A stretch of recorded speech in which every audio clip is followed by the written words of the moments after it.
بسم اللہ الرحمن الرحیم نحمدہ ونصلی علی رسولہ الکریم اما بعد۔ محترم ناظرین، آج کا خلاصہ چھٹے پارے کے شروع سے 7ویں پارے کے ربوع تک کی تلاوت سے متعلق ہے۔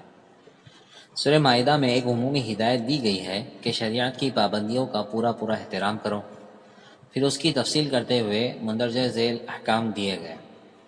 نمبر 1، حج کے لیے احرام باندھنے کے بعد حلال جانور بھی شکار کرنا حرام ہے۔ نمبر 2، حلال جانوروں میں صرف ان جانوروں کو کھانا درست ہے جن کو اللہ کے نام پر ذبح کیا گیا ہو، اور مردار ناجائز ہے۔ اسی طرح سور کا گوشت، غیر اللہ کے نام کا ذبیحہ، گلا گھونٹ کر یا چوٹ کھا کر مرنے والا یا دوسرے جانور کا شکار کیا ہوا مردہ جانور حرام ہے۔ نمبر 3، پھر اللہ تعالیٰ کا ارشاد ہے کہ فال یا پانسوں سے اپنی قسمت کا حال نہ معلوم کیا کرو، کیونکہ یہ فعل فاسقوں کا ہے۔ فائدہ اور نقصان صرف اللہ کی طرف سے ہے۔ تم اپنے دین پر ایمان رکھو جس کو اب اللہ نے مکمل کر دیا ہے اور اپنی نعمت تم پر پوری کر دی ہے، لہٰذا شرعی پابندیوں کا احترام کرو اور حلال و حرام میں تمیز کرو۔ ارشاد ہوا کہ تم پرہیزگار اور شکر گزار رہو۔ سورہ مائدہ میں مسلمانوں کے مذہبی، تمدن، معاشرتی اور سیاسی زندگی کے متعلق احکام نازل ہوئے۔ سفر حج کے آداب، دینی شعائر کا احترام، حرام و حلال کی حدود، اہل کتاب سے نکاح و تعلقات، وضو، غسل اور تیمم کے قاعدے، بغاوت، فساد اور چوری کی سزائیں، شراب اور جوئے کی ممانعت، قسم توڑنے کا کفارہ اور قانون شہادت کے متعلق تفصیلی احکامات نازل ہوئے۔ چوری کرنے والا مرد ہو یا عورت، اس کی سزا ہاتھ کاٹ دینا ہے۔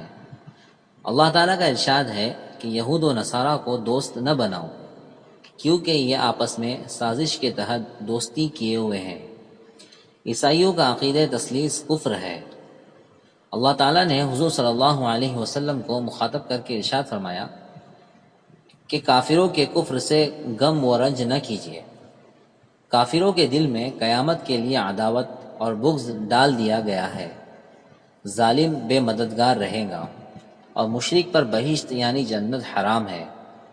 البتہ پہلے کے آسمانی مذاہب کے وہ لوگ جو نیک اعمال والے ہوں گے اور اللہ پر اور روز قیامت پر ایمان رکھتے ہوں گے، نجات پائیں گے۔ اللہ تعالیٰ کا ارشاد ہے کہ اے ایمان والو، جو پاک چیز کو اپنے لیے حرام کر لو گے تو اللہ کے قانون کے بجائے اپنے نفس کی پیروی کرو گے۔ مثلا عیسائی راہبوں کی طرح ترک دنیا کرنا اور حلال لذات اپنے اوپر حرام کر لینا غلط اور ناجائز طریقہ ہے۔ اے مسلمانوں، تم جان بوجھ کر قسمیں کھاتے ہو اور پھر ان قسموں پر قائم رہنے کے بجائے ان کو توڑ دیتے ہو، تو ان پر ضرور تم سے باز پرس ہوں گی۔ ایسی قسمیں توڑنے کا کفارہ یہ ہے کہ 10 مسکینوں کو کھانا کھلاؤ یا انہیں کپڑا پہناؤ یا ایک غلام آزاد کرو، ورنہ 3 دن کے روزے رکھو۔ اے مسلمانوں، شراب، جوا، آستانے، فال اور پانسے یہ سب گندے شیطانی کام ہیں۔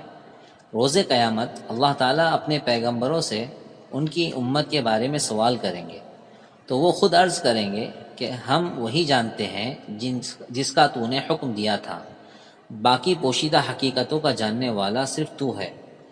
احرام کی حالت میں شکار نہ کرنا، اگر تم دانستہ ایسا کرو گے تو اس کا کفارہ دینا ہوگا، جو جرم اور غلطی کے لحاظ سے مختلف ہوتا ہے، لہٰذا اہل علم سے پوچھ کر کفارہ ادا کرنا ہوگا۔